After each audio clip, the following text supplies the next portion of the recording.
जय श्री कृष्णा। राधे राधे मेरे प्यारे भक्तजनों। आज आप सुनेंगे फागुन पूर्णिमा की होलिका और प्रहलाद की कहानी।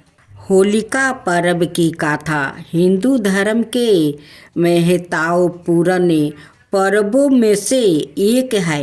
इस पर्व का मुख्य उद्देश्य होलिका दहन के माध्यम से असत्य को पराजित करना है, साथ ही साथ विश्वास और सच्चाई को विजय बनाना है।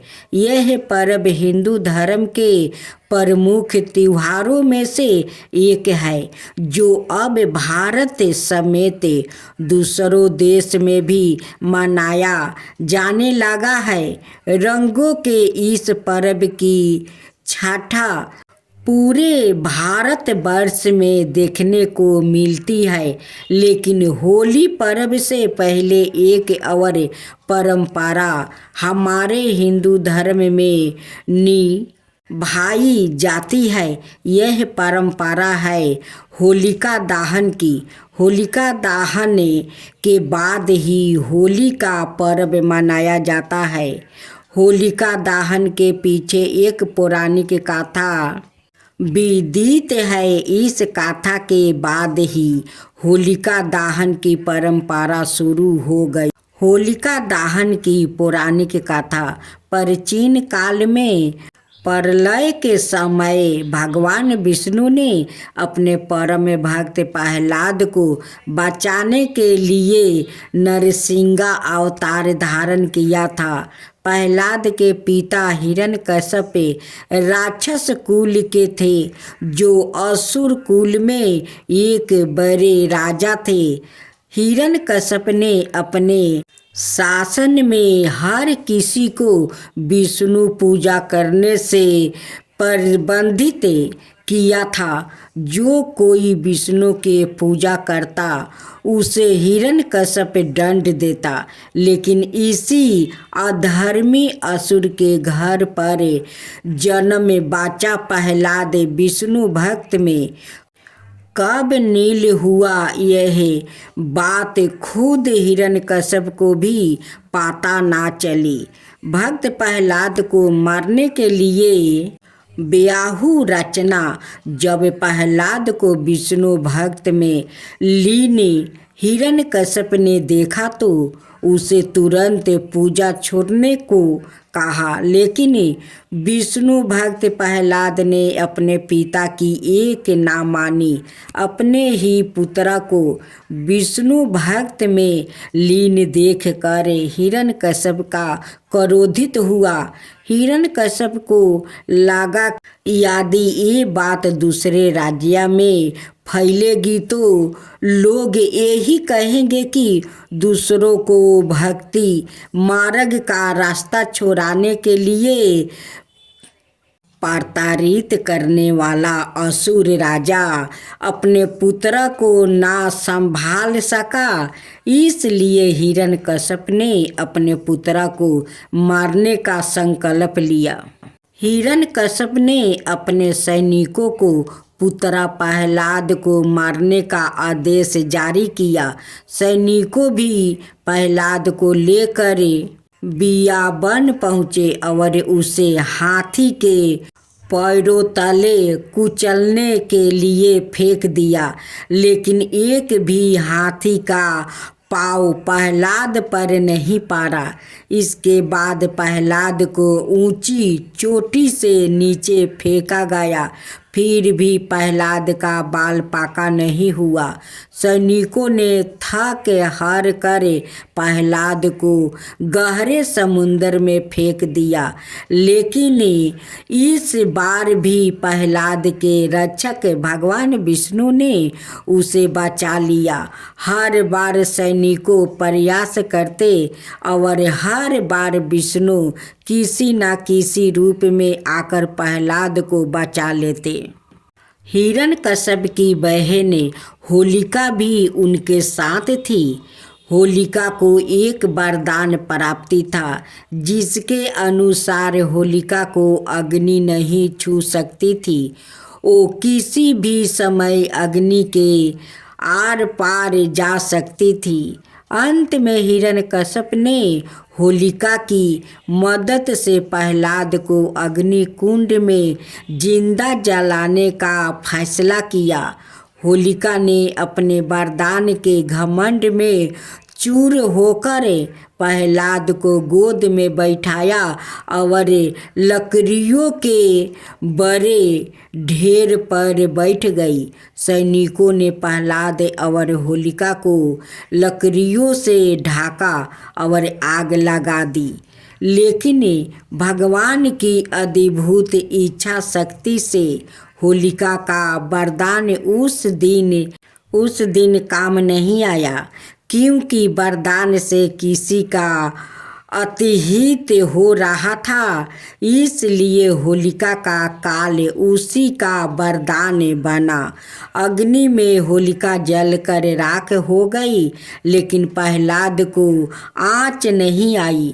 इसी दिन से प्रति होकर होली से पहले होलिका दहन की परंपरा निभाई जाती है। होलिका हिरण्यक्ष और हिरण्यकश्यप नाम के योद्धा की बहन और प्रहलाद, अनुहल्द, सहल्द और लहद की बुआ थी। महर्षि कश्यप और द्वितीया होलिका के माता पिता थे।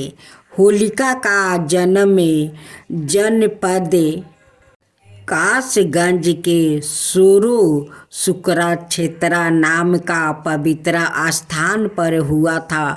होलिका को यह वरदान प्राप्त था कि वो आग में नहीं जलेगी। इस वरदान का लाभ पाने के लिए विष्णु विरोधी हिरण्यकश्यप ने उनको आज्ञा दी कि वो प्रहलाद को लेकर अग्नि में प्रवेश कर जाए, ताकि प्रहलाद की मृत्यु हो जाए।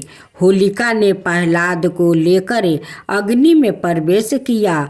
ईश्वर की कृपा से प्रहलाद बच गया और होलिका जल कर राख हो गई। हिरण्यकश्यप की हार होलिका के अंत और संस्कारी विष्णु भक्त प्रहलाद की श्री हरि की प्रति अटूट भक्ति का प्रतीक है, जो यह बताता है कि ईश्वर के प्रति अटूट भक्ति भाव और संपूर्ण करने वालों का कोई कुछ नहीं कर सकता। इस खुशी में होली का उत्साह मनाया जाता है। होलिका का दहन को हर साल होली के रूप में मनाया जाता है, जो सत्य के विजय है और असत्य के पराजित का प्रतीक है। यह पर्व हर्षोल्लास के साथ मनाया जाता है, जिसमें लोग रंगों से खेलते हैं और परिवार और मित्रों के साथ खुशियाँ मनाते हैं। राधे राधे भक्तजनों, आज आप सुनेंगे फागुन माह की पूर्णिमा की होलिका की दहन। हिंदू पंचांग के अनुसार प्रति वर्ष फागुन मास की पूर्णिमा के दिन होलिका दहन होता है। हिरण्यकश्यप की बहन होलिका ने प्रहलाद को अपनी गोद में बैठाकर जलती अग्नि में बैठ गई थी। होलिका जल गई, लेकिन श्री हरि विष्णु भक्त प्रहलाद बच गया। आओ जानते हैं कि होलिका का असली नाम क्या था और वो पूर्व जन्म में कौन थी। होलिका हिरण्यकश्यप की छोटी बहन और प्रहलाद की बुआ थी। वो अग्नि की उपासक थी और उसे शिव से अग्नि में नहीं जलने का वरदान मिला था। होलिका को भगवान शिव से वरदान के रूप में एक दिव्य वस्तु मिला था, यह ऐसा वस्तु था कि जब तक वो उस वस्तु में रहेगी आग उसे जला नहीं सकती। इस वरदान का लाभ उठाने और भाई के कहने पर होलिका ने प्रहलाद को अपना गोद में बैठाकर अग्नि में बैठने के लिए हाँ कर दिया था। लेकिन होलिका का नाम होली था। कुछ जगहों पर उन्हें सिंहिका भी कहा गया है। पूर्व जन्म में होलिका क्या थी? पूर्व जन्म में होलिका एक देवी थी जो ऋषि द्वारा दिया गया श्राप के कारण राक्षसी के रूप में जन्म लेकर भोगत रही थी। अग्नि में दाहन होने के कारण वो जहाँ श्राप से मुक्त हो गई वही अग्नि में जलने के कारण वो शुद्ध हो गई।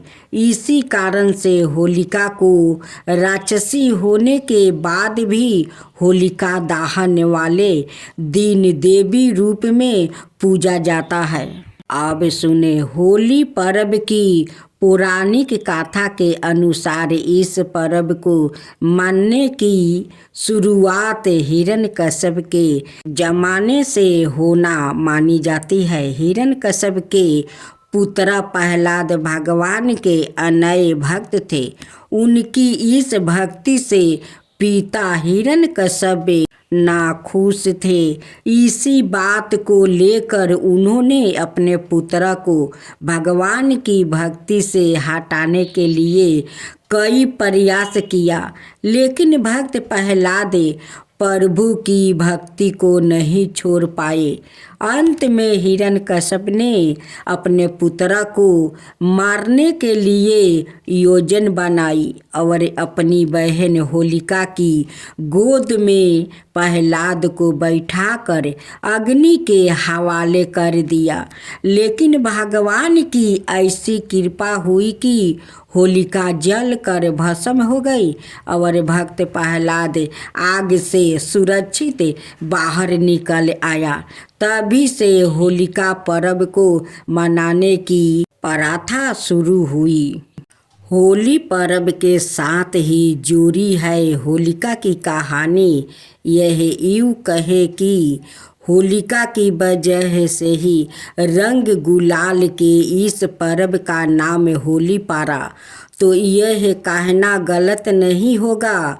होली को यूँ तो बुराई का प्रतीक मानते हैं और होलिका जल कर बुराई के अंत का उत्साह मनाती है। लेकिन सच यह भी है कि होलिका को जलने से पहले उसकी पूजा की जाती है। होलिका अगर वास्तव में बुराई की प्रतीक होती तो उसकी पूजा नहीं की जाती। होलिका राक्षस कुल के महाराज हिरण्यकश्यप की बहन थी। यह अग्निदेव की उपासक थी। अग्निदेव से इन्हें वरदान में ऐसा वस्तु मिला था जिसे धारण करने के बाद अग्नि उन्हें जला नहीं सकती थी। बस इसी बात के चलते हिरण्यकश्यप ने उन्हें यह आदेश दिया कि वो उनके पुत्र प्रहलाद यानी कि होलिका के भतीजे को लेकर हवन कुंड में बैठे। भाई के इस आदेश का पालन करने के लिए वो प्रहलाद को लेकर अग्नि कुंड में बैठ गई। इसके बाद ईश्वर की कृपा से इतनी तेज हवा चली कि वो वस्तु होलिका के शरीर से उड़कर भक्त प्रहलाद के शरीर पर गिर गया। इससे प्रहलाद तो बच गया, लेकिन होलिका जलकर भस्म हो गई। लेकिन होलिका के अग्नि में बैठने के पीछे जो कथा है उसे कम लोग ही जानते हैं। कथा के अनुसार होलिका इलोजी नाम के राजकुमार से प्रेम करती थी। इन दोनों ने विवाह की योजना भी बना ली थी। फागुन पूर्णिमा के दिन इलोजी बारात लेकर होलिका से विवाह करने आने वाला था, लेकिन किस्मत को कुछ और ही मंजूर था। हिरण्यकश्यप ने होलिका को आदेश दिया कि वो प्रहलाद को अपनी गोद में लेकर चिता पर बैठ जाए। अग्निदेव के वरदान के कारण तुम्हें कुछ नहीं होगा, लेकिन प्रहलाद जल जाएगा। होलिका इस क्रूर काम के लिए तैयार नहीं हुई तो हिरण्यकश्यप ने होलिका को यह भय दिखाया कि अगर उसने आदेश का पालन नहीं किया तो इलोजी के साथ विवाह नहीं होने देगा और इलोजी को दंडित भी करेगा। अपने प्रेम को बचाने के लिए होलिका ने आदेश का पालन किया और चिता पर प्रहलाद को लेकर बैठ गई, लेकिन चुपके से प्रहलाद को अग्निदेव के वरदान से बचा लिया और खुद जल कर खाक हो गई। इलोजी इन सब बातों से अनजाने जब होलिका से विवाह करने बारात लेकर आया तो सामने होलिका की राख देखकर व्याकुल हो उठा और हताश होकर वन में चला गया। राधे राधे भक्त जनों, अब आप सुनेंगे होलिका को उत्साह बुराई पर भलाई की जीत। इस त्योहार का संबंध प्रहलाद से जोड़ा हुआ बताया गया है। दैत्यराज हिरण्यकश्यप ने अपने विष्णु भक्त पुत्र प्रहलाद को मारने के अनेक उपाय किया, लेकिन फिर भी वो असफल रहा। तो उसने प्रहलाद को अपनी बहन होलिका को सौंप दिया। होलिका को वरदान मिला हुआ था कि अग्नि उसे जला ना सकेगी। होलिका प्रहलाद को अपनी गोद में लेकर अग्नि के बीच जा बैठी। देव योग से होलिका जलकर भस्म हो गई और प्रहलाद जीवित बच गया। तभी से होली चलने की परंपरा चल पड़ी, क्योंकि इसमें होलिका के रूप में बुराइयों को खत्म करने का महत्व छिपा हुआ है। इस त्योहार के बारे में ऐसा भी कहा जाता है कि एक बार भगवान शिव तपस्या करने इतने लीन हो गए कि ब्रह्मांड को भी वो भूल गया, जिसके परिणाम स्वरूप संसार चक्र की प्रक्रिया को ही खतरा पैदा हो गया। तब उनका ध्यान भंग करने के लिए देवताओं ने कामदेव और उसकी पत्नी रति को भेजा। वो उनके सामने ही रति कीड़ा में संलग्न होकर काम में बाण छोड़ने लगी।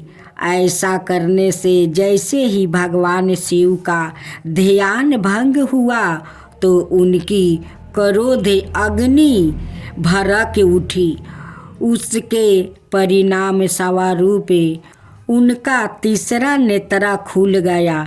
उसने निकली ज्वाला में कामदेव भस्म हो गया। अपने पति की मृत्यु से दुखी होकर रति विलाप करने लगी। क्रोध शांत होने पर भगवान शिव ने रति को कामदेव से पुण्य मिलन का वरदान दिया, जिससे दृष्टि के विकास में उत्पन्न बाधा दूर हो गई। इससे हर्षोल्लास का वातावरण निर्मित हो गया।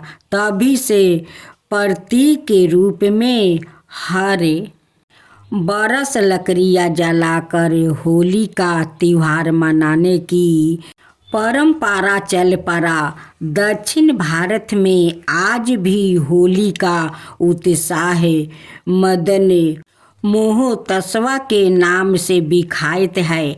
भगवान श्री कृष्ण ने पूतना नाम का राक्षसी का वध भी इसी दिन किया था।